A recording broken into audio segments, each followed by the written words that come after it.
Vigilante Podcast. Despierta Vigilante. Estas son las noticias que debes saber para arrancar bien informado la mañana. Tragedia anunciada en La Libertad. Falta de previsión y estado fallido. Expreso mi solidaridad a las familias del pueblo de Patás y les digo desde aquí que estamos trabajando por ustedes, dijo el presidente Pedro Castillo al inicio del discurso que dio ante el Congreso de la República.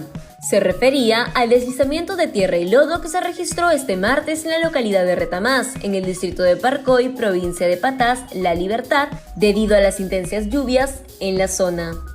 Según reportes preliminares del Centro de Operaciones de Emergencia Nacional, hay entre 40 y 60 viviendas sepultadas y entre 15 y 20 personas desaparecidas. Pero el discurso del presidente, que este miércoles llegó a la zona del desastre, choca con la realidad, porque lo cierto es que desde hace más de 5 meses se advirtió de los riesgos de una tragedia como la que acaba de suceder en Retamás, una localidad de unas 3.000 personas ubicada a 2.800 metros sobre el nivel del mar, que se levantó entre socavones y donde la mayor parte de su población se dedica a la actividad minera. Así lo evidencian varios informes del Instituto Nacional de Defensa Civil, que reportaban varios de esos derrumbes en la zona. Pedro Castillo anuncia progreso del sector educación, pero la realidad revela lo contrario. En su discurso, el presidente Pedro Castillo mencionó algunos avances significativos que tuvo su gestión hasta el momento. Sin embargo, en el eje que concierne a las acciones adoptadas por el gobierno en relación a la educación peruana, existen múltiples incongruencias, pues afirmó que las clases presenciales iniciaron formalmente en 18 regiones. No obstante, es preciso preguntarse, ¿qué sucede con las 6 regiones restantes y los colegios sin infraestructuras aptas para funcionar? El ministro de Educación, Rosendo Serna, confirmó que 21.718 colegios se encuentran en situación de riesgo. Esto, incluso cuando el Estado asignó el 18.2% del presupuesto total del año fiscal 2022 a este sector. De acuerdo a un informe nacional de la Contraloría General de la República, al menos el 50% de escuelas públicas no poseen servicios básicos para el retorno a clases. Además, tampoco cuentan con infraestructuras aptas para recibir a estudiantes. Estos casos se evidencian en regiones como Ancash, Ica, Huancavelica, La Libertad, Piura, Lambayeque e incluso en la propia Lima metropolitana. Castillo se adjudicó creación de unidad de delitos ambientales y no abordó conflictos mineros. En su presentación del último martes ante el Congreso de la República, el presidente Pedro Castillo se dio crédito sobre la creación de la Unidad de Delitos Ambientales como parte del eje de gestión de riesgos y amenazas a los derechos de las personas y su entorno que impulsa su gobierno. Sin embargo, Vigilante dio cuenta de que esta unidad no fue creada por Castillo, sino fue implementada durante el gobierno de Francisco Sagasti bajo la gestión de Gabriel Quijandría en el Ministerio del Ambiente con el nombre de Unidad Funcional de Delitos Ambientales. Si bien resulta preocupante que Pedro Castillo se adjudicara la creación de esta unidad, es aún más extraño que nunca habló acerca del sector minero y los problemas que éste posee, pues además de las amenazas que enfrenta la minería desde el inicio de la gestión de Castillo, el presidente remarcó la importancia de la inversión privada para el desarrollo del país, pero evitó referirse a las políticas de gobierno para proteger e impulsar el sector minero que impulsa el PBI nacional. Según un último informe de conflictos sociales de la Defensoría del Pueblo, a febrero aparecieron 5 nuevos conflictos, sumando un total de 203 en todo el país.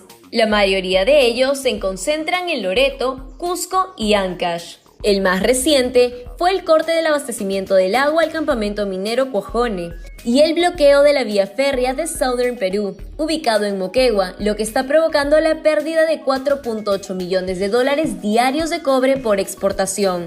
El Ejecutivo impulsa mesas de trabajo en las diversas zonas, sin embargo, hasta el momento ninguna ha logrado encauzar la problemática. Castillo no expuso hoja de ruta para intensificar vacunación contra COVID-19, pese a advertencia de la Defensoría. Entre los supuestos objetivos logrados por su gestión, el presidente Pedro Castillo mencionó en su discurso ante el Congreso el proceso de vacunación contra la COVID-19, que ha llegado a 25 millones de peruanos con 2 dosis y a más de 11 millones con 3 dosis.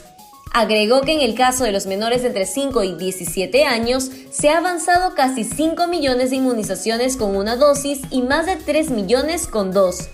Además, afirmó que se ha gestionado la llegada de 63 millones de vacunas, que forman parte de los contratos de hasta 138 millones de dosis. Frente a ello, el presidente Castillo anunció que su gobierno intensificará la vacunación contra el virus.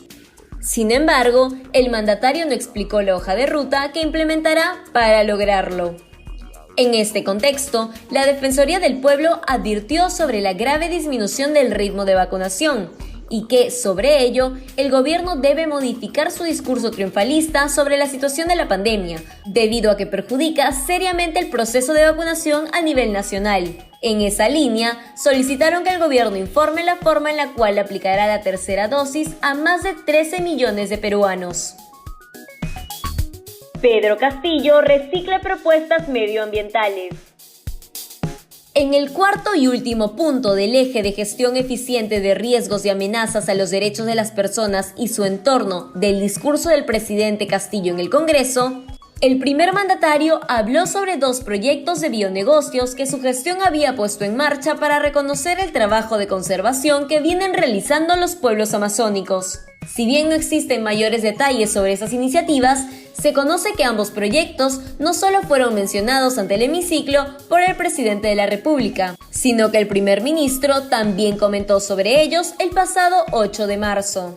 Lo curioso de este ítem dentro del discurso de Castillo Terrones es que el primer mandatario usó exactamente las mismas palabras que Aníbal Torres hace una semana. Cabe señalar que el único cambio dentro del documento del presidente es acerca de la cantidad de acciones financiadas y el número de hectáreas beneficiadas en el primer proyecto, pues estas corresponden a cifras más bajas de las que comentó el jefe de la presidencia del Consejo de Ministros. Si quieres seguir informándote, te invitamos a revisar nuestra página web vigilante.pe. No olvides suscribirte a nuestro canal de YouTube y seguirnos en redes sociales como Facebook, Instagram y Twitter. Ahora también podrás escucharnos a través de Apple Podcasts, Google Podcasts y Spotify.